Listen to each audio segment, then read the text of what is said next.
YouTube के सभी दोस्तों को मेरा सादर प्रणाम। दोस्तों, आज YouTube पर मेरा पहला दिन है। चैनल मैं 1 साल पहले बना दिया था, लेकिन दुर्भाग्य से चैनल बनाने के बाद तमाम तरह के निगेटिव थॉट्स दिमाग में आते हैं। हर आदमी के आता है। कोई काम नया शुरू करता है आदमी तो क्या करना है, कैसे करना है, इस तरीके की चीज़ें जो है मन को विचलित कभी कभी करती हैं।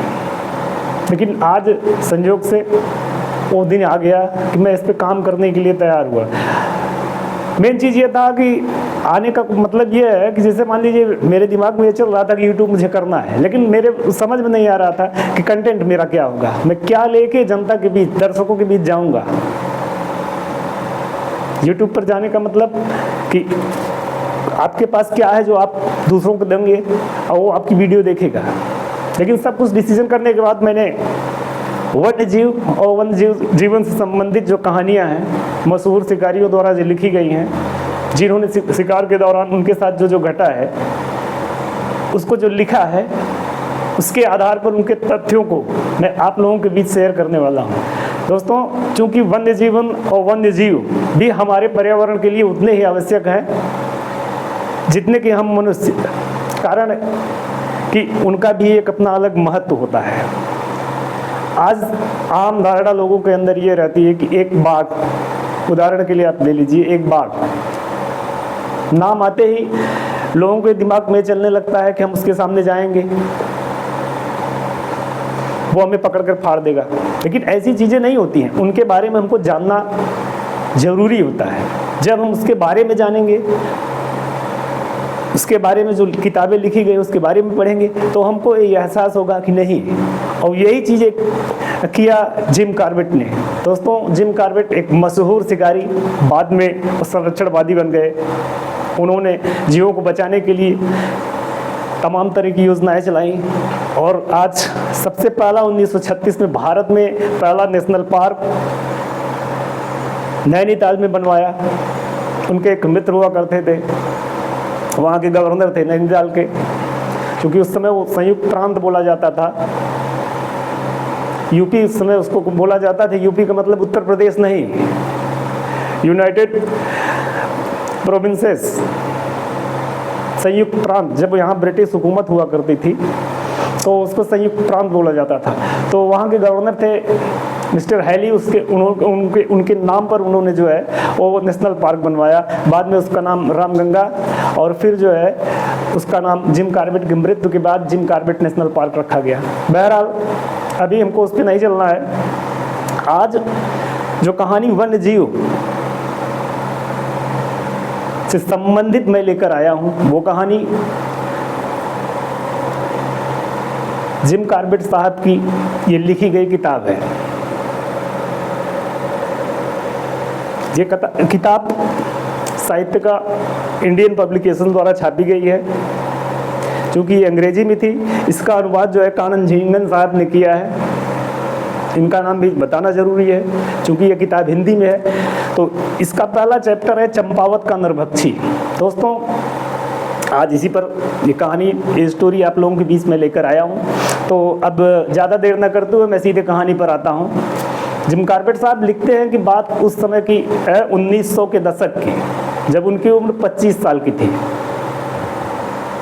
और उस समय वो अपने एक दोस्त एडी नॉवेल्स के साथ मनाली में शिकार पर गए हुए थे। और बताते हैं जिम कॉर्बेट कि उनके जो दोस्त एडी थे वो इतने रसूखदार और इतने शौकीन आदमी थे कि उनकी एक एक चीज़ बहुत स्टैंडर्ड क्लास की हुआ करती थी। तो बहुत बड़े निशानेबाज थे, निशानेबाज के साथ शिकारी भी थे। तो उन्होंने बताया कि जब मैं उनके साथ मनाली में शिकार कर रहा था, उस दौरान एडी ने उनसे बताया कि हमारा एक भाई भारतीय फौज में इस समय टेनिस का बहुत ही नंबर 1 का खिलाड़ी है और दूसरा भाई जबरदस्त शूटर भी है। साथ ही एडी ने उनसे बताया कि उनका एक साला है जो बहुत बड़ा निशानेबाज है और शिकारी भी है। उसको इस समय कुमाऊं डिवीज़न में एक नरभक्षी ने अपना आतंक मचाया हुआ है। उसको मारने के लिए सरकार ने उसको कॉन्ट्रैक्ट दिया हुआ है। ये बात जिम कॉर्बेट ने सुनी और फिर एडी ने उनको ये बताया कि उसका आतंक इस कदर है कि सरकार के ऊपर जो है बहुत दबाव है, दबाव होने की वजह से सरकार शिकारियों को कॉन्ट्रैक्ट पे बुला रही है, उनको सरकारी नौकरियां दे रही है। क्योंकि वो वाघिन उस समय इंडिया में कुमाऊं डिवीजन के उस क्षेत्र में 200 लोगों की हत्या कर चुकी थी। ये सब सुनने के बाद जिम कॉर्बेट नैनीताल जब आए तो उन्होंने बताया कि नैनीताल आने के बाद एक दिन वहाँ के डिप्टी कमिश्नर मिस्टर बर्थोड उनके घर आए उनसे मिलने के लिए।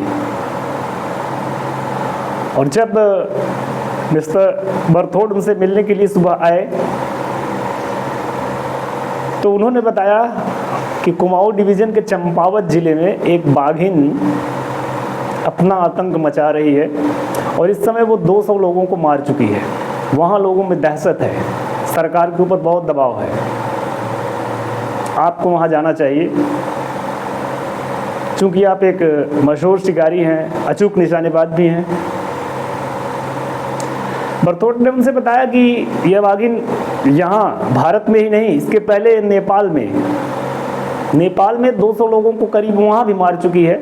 लेकिन वहाँ गोरखों ने उसको जो है हथियारबंद नेपालियों ने उसको उस पार से, शारदा नदी बीच में पड़ती है तो उसके इस पार धकेल दिया जिससे वह कुमाऊं में आ गई है, अब यहाँ तहलका मचा रही है।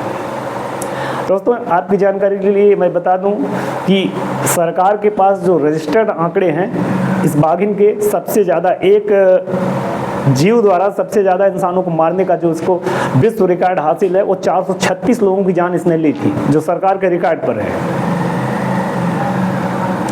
जिम कॉर्बेट ने बर्थोड साहब से कहा ठीक है, हम देखते हैं, जैसे ही कोई अगली घटना यह करेगी आप तुरंत मुझे सूचित करेंगे, मैं तुरंत चंपावत के लिए निकल जाऊंगा। बर्थोड साहब चले गए। जिम कॉर्बेट साहब सोचने लगे कि इसको मारना है, आदमखोर है, लोगों में भय व्याप्त है। एक हफ्ते बाद जब बर्थोड फिर उनसे मिलने आए और उन्होंने बताया कि देवीधुरा और धूना घाट के बीच एक पाली गांव पड़ता है जहां बाघिन ने कल एक महिला को मार दिया। आपको तत्काल जाना पड़ेगा। जिम कॉर्बेट इसके पहले चूंकि बर्थोड साहब मिले थे, पूरी तैयारी किए थे, उन्होंने 6 लोगों को तैयार किया जिसमें उनके 4 सहायक, उनका सामान ढोने के लिए 2 खाना बनाने वाले, खुद जिम कॉर्बेट पैदल यात्रा करनी थी और तुरंत जो है नैनीताल से निकल लिए। पहले दिन 15 मील की दूरी तय की, फिर रात को अपना कैंप किट लगाकर वहाँ आराम किए। ऐसा करते करते पाली पहुँचने में उनको 5 दिन का समय लगा। जिम कॉर्बेट बताते हैं कि जब पाली वह पहुँचे 5वें दिन उस महिला के मरने के बाद, तो सूरज उस समय पूरी तरीके से अंधेरा नहीं हुआ था, 4 बजे के आसपास का समय रहा होगा जिसका वो जिक्र करते हैं। लेकिन जिम कॉर्बेट ने देखा हर घर के दरवाजे बंद थे, सड़कों पर कहीं कोई आना जाना नहीं था। वो एक दरवाजे गए, दूसरे दरवाजे गए, तीसरे दरवाजे गए। जब उन्होंने उस पूरे मोहल्ले का मुआयना किया तो उन्होंने पाया कि सबके दरवाजे बंद थे। इस किताब में तो नहीं, लेकिन कहीं कहीं लिखा है कि जिम कॉर्बेट काफ़ी झुंझला इसलिए गए कि उनकी समझ में नहीं आ रहा था कि मैं आया हूँ जरूर इस गांव में, लेकिन अब मुझसे कोई मिलने वाला नहीं है, मुझे कोई बताने वाला नहीं है। तो एक दरवाजे को पूरी तरीके से पीटने लगे और जब पीटने लगे तो वो घर से बाहर लोग निकले। जब बाहर निकले तो वो डरे हुए लोग थे, एकदम डरे सहमे लोग। इनको देखा, जिम कॉर्बेट ने बताया कि मुझे सरकार ने भेजा है आपको उस बाघिन से निजात दिलाने के लिए। उन लोगों ने हिम्मत करके सब बाहर आए, फिर दूसरे घर के लोग बाहर आए। ऐसे करते करते जो वहाँ 20, 30, 40, 50 घर थे सब बाहर आए। गांव के प्रधान को बुलाया गया, वो भी आए। तब तक पूरी तरीके से अंधेरा हो चुका था, क्योंकि शाम के वक्त तो पहुँचे थे। तो हुआ यूँ, उन्होंने कहा कि ये हुआ कि रात को हम लोग ठहरेंगे, रात को भोजन करके सोएंगे, इसके बाद फिर सुबह कैसे क्या हुआ है उस पूरे घटनाक्रम को हम समझेंगे। तो एक कमरा इनको दिया गया, चूंकि ये 6-7 आदमी थे। एक गेट बाहर की तरफ था, एक गेट घर के आंगन की तरफ था। लेकिन जब घर के गेट आंगन की तरफ जो गेट था उसको इन्होंने खोला तो वहाँ पूरी गंदगी का अंबार था। उसको देखकर ये समझ गए कि वाकई में यहाँ के लोग बहुत डरे सहमे हुए हैं। ये गंदगी इस बात का इशारा है कि ये लोग कई दिन से घर से बाहर नहीं निकले हैं। जिम कॉर्बेट को वहाँ रहना पसंद नहीं था। और दूसरी बात, एक चीज़ और मैं बता दूं कि जिम कॉर्बेट को बंद कमरे में सोने की आदत नहीं थी। इसके पीछे एक अलग कहानी है, अगर उस कहानी पर मैं जाऊंगा तो फिर ये कहानी अलग हो जाएगी। तो उन्होंने बाहर सोने का फैसला किया। अपने आदमियों को उन्होंने कहा कि आप लोग अंदर सोइए, मैं अपनी राइफल लेता हूँ, आज मैं बाहर सोऊंगा। वहाँ सब लोग मना कर रहे थे कि नहीं साहब, इस तरीके से नहीं, बाघ जो है रात को यही बगल सड़क जो निकलती है यहाँ गर्जना करता हुआ सुना जा सकता है और खूंखार है। लेकिन उन्होंने कहा कि नहीं, चूंकि ये जंगल में पले बड़े थे, इस पर भी अलग कहानी है कि इनकी पैदाइश कैसे कब क्या हुई, तो इनके अंदर डर नहीं था। तो इन्होंने अपनी राइफल लोड की और वहाँ 100 मीटर दूर एक सड़क थी जिस पर गांव वालों ने बताया था कि रात को इसी सड़क पर बाघ चलता है, दहाड़ते हुए, गुर्राते हुए। और जब ये रात को चलता है तो हम लोगों की हड्डियों का खून जम जाता है। लेकिन जिम कॉर्बेट अपनी राइफल लेकर निकले। सड़क के किनारे एक पेड़ था, पेड़ के पास पहुँचे। पेड़ के पास पहुँचकर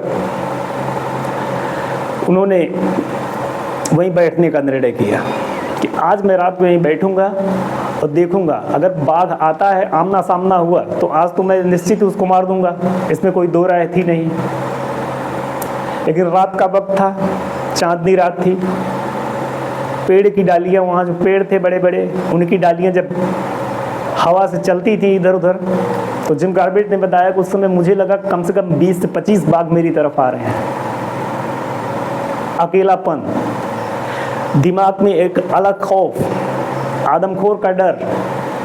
वो लिखते हैं कि पहली बार उस रात मुझे यह महसूस हुआ कि मैंने जानबूझकर अपनी जान जोखिम में डाल ली है और आज रात मैं उस नरभक्षी के दया पर केवल हूँ। बहरहाल ठंड भी थी, डर भी था, अकेलापन भी था, बाघ का खतरा। लेकिन रात को बाघ नहीं आया। ये रात को वहीं पेड़ पर टेक लगाकर राइफल अपनी हाथ में लेकर सो गए। सुबह जब इनकी नींद खुली, सूरज निकल आया, नींद खुली और ये गांव में पहुंचे तो गांव वाले इनको देखकर एकदम आश्चर्यचकित रह गए। सब पूछने लगे आप जिंदा कैसे रह गए। इन्होंने बताया कि आप लोगों ने कहा था बाघ रात को यहाँ आता है, गुर्राता है, लेकिन ऐसी कोई घटना मेरे साथ नहीं हुई। चलिए ये सब हुआ। फिर नाश्ता पानी करने के बाद इन्होंने सबसे पहला प्रश्न जो गांव वालों के सामने रखा, इनका कहना यह था कि जिस घर की वो महिला मारी गई है, आप लोग मुझे वहाँ ले चलने की कृपा करें, ताकि अगर वहाँ आप ले चलेंगे तो उसके घर वाले हमको बता पाएंगे कि कैसे क्या हुआ था, और वो मेरे लिए आसान होगा फिर बाघ को खोजने के लिए। दोस्तों, जिम कॉर्बेट बताते हैं कि उस मोहल्ले के लोगों में इतना खौफ था कि वो दूसरा मोहल्ला था जहां वो महिला मारी गई थी, वहां ले जाने के लिए मुझे कोई तैयार नहीं हुआ। लोग वहीं दूर से ही दिखा दे रहे थे कि वो सामने वाला टोला जो दिखाई दे रहा है पहाड़ी पर, वही है। ये अपने सहायक को लेके उस टोले पर पहुंचे। वहाँ पहुंचने के बाद जब इन्होंने बताया कि मुझे सरकार ने भेजा है उस नरबच्ची को मारने के लिए, तो वहाँ के लोग एकत्रित हो गए।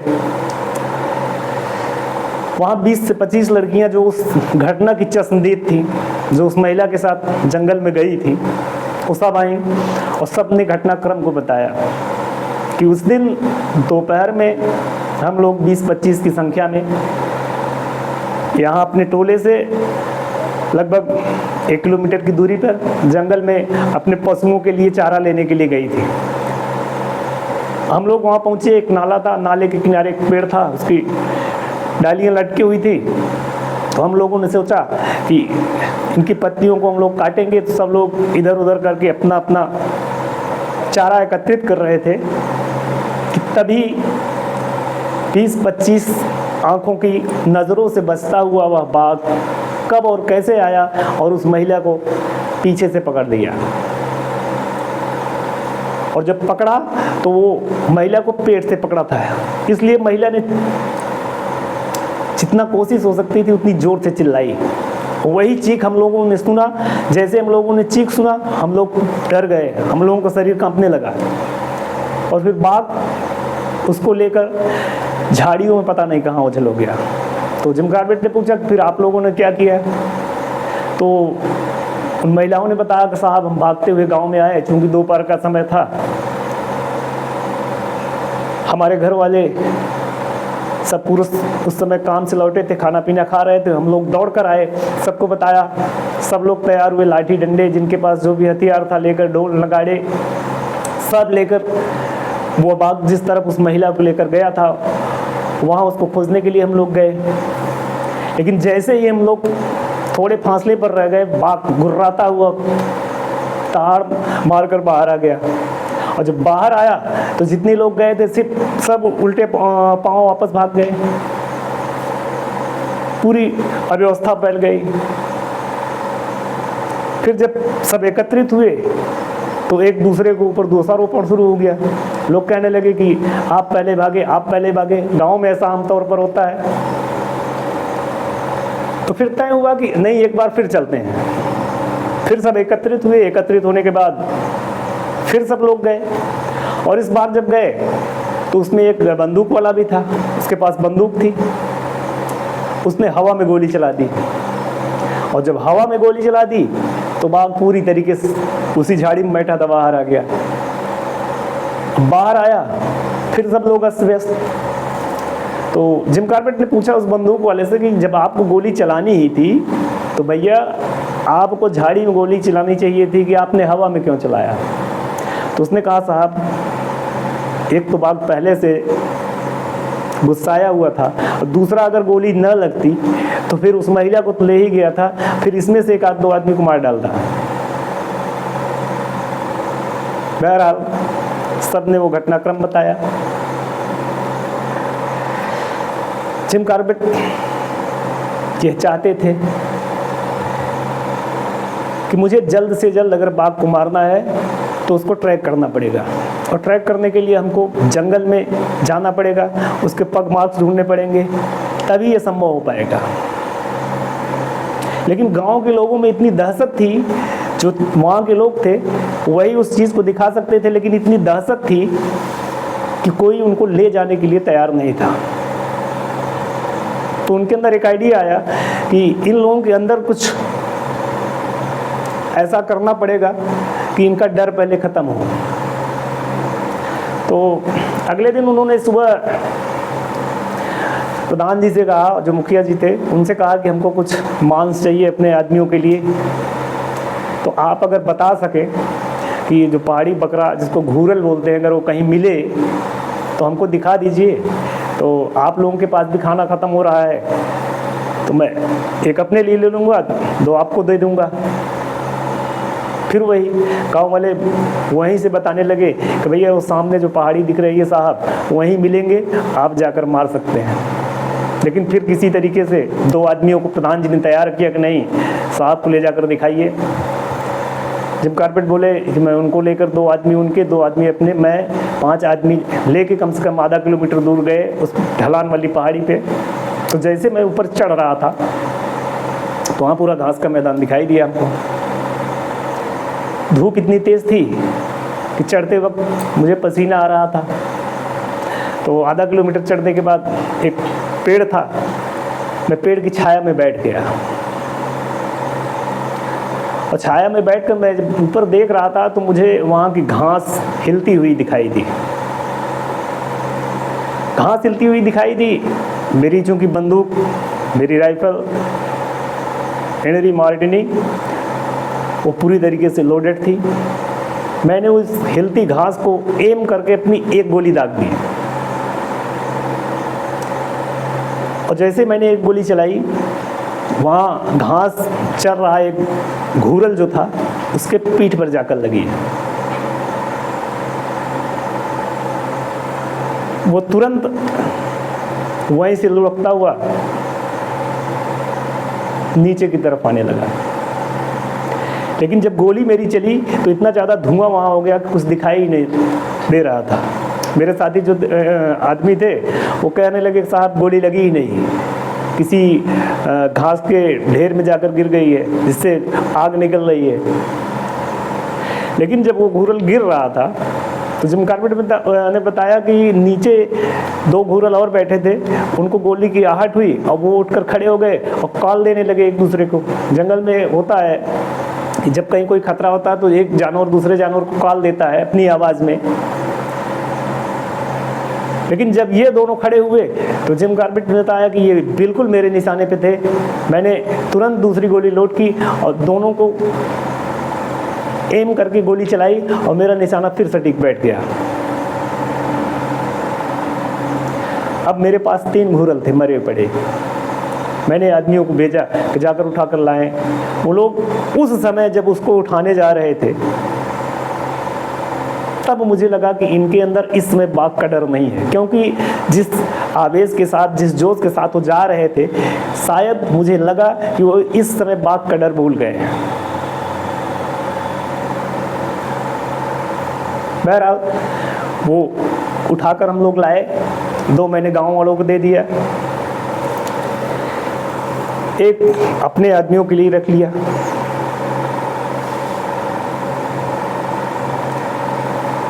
फिर उसको चमड़ी उतारने का काम शुरू हुआ।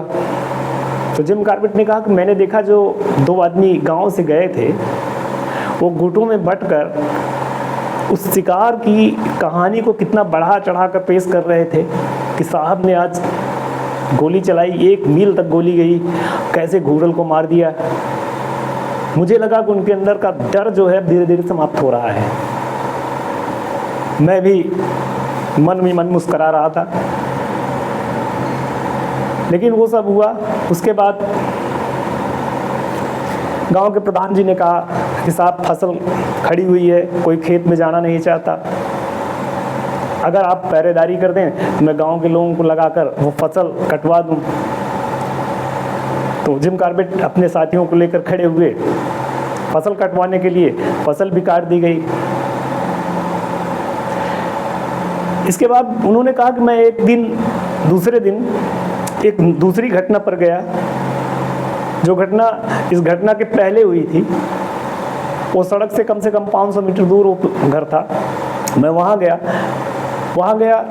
गांव वालों ने मुझे कहा कि वहाँ चलिए साहब, वहाँ भी इस तरीके की दर्दनाक कहानी हुई है। मैं वहाँ पहुँचा। वहाँ पहुँचने के बाद देखा उस परिवार में बच्चे बाहर खेल रहे हैं। एक महिला निकल कर बाहर आई। वो मुझसे कुछ कहना चाहती थी लेकिन वो कह नहीं पा रही थी। मैंने उससे कहा कि मैं उस बाघिन को मारने आया हूँ जिसने तुम्हारे परिवार के व्यक्ति को मारा है। उसकी आंखों में एकदम दया के भाव, करुणा के भाव थे। आंखें उसकी पूरी डबडबा गई। उसने मेरे पैर पकड़ लिए, पैर पकड़कर उसने मेरा पैर चूमा। उस समय मुझे लगा कि मैं ढोंग कर रहा हूँ, मैं दिखावा कर रहा हूँ, लेकिन मेरे मन में था कि मैं संकल्प लेकर आया हूँ, उस नरबच्ची को मारना है। लेकिन समस्या मेरे पास थी कि मैंने नैनीताल से जब निकला था तो मैं तमाम योजनाएं अपने साथ लेकर आया था, लेकिन यहाँ आने के बाद वो सारी योजनाएं धरी की धरी रह गई थी। कारण उसका यह था कि गांव का कोई भी सदस्य मुझे उस जंगल में घुमाने के लिए तैयार नहीं था, डर के नाते। दूसरा, मुझे कोई साहस देने वाला, मेरे साथ बैठकर विचार करने वाला कोई ऐसा व्यक्ति नहीं था। लेकिन मेरे मन में विचार आया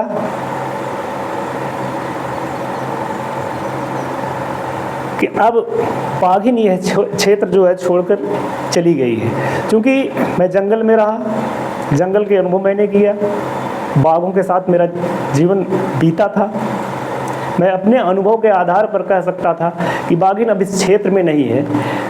लेकिन मैं इस गांव को छोड़कर जा नहीं सकता था, इन लोगों को निराश नहीं करना चाहता था। लेकिन मैं इन लोगों से वादा करके कि मैं जा रहा हूँ 15-20 मील यहाँ से दूर चंपावत है, मैं वहाँ जा रहा हूँ, लेकिन आप लोगों से संपर्क में रहूँगा। जैसी भी कोई घटना दुर्घटना होती है आप सूचित करेंगे, मैं आ जाऊँगा। लेकिन मुझे लग रहा है कि बाघिन यहाँ ये इलाका छोड़कर चली गई है, तो मैं उसे वहाँ खोजने के लिए निकल रहा हूँ। दोस्तों, इसके आगे जिम कॉर्बेट अपने साथियों को लेकर, अपने कैंप किट को लेकर निकलते हैं चंपावत के लिए। और चंपावत में जाते समय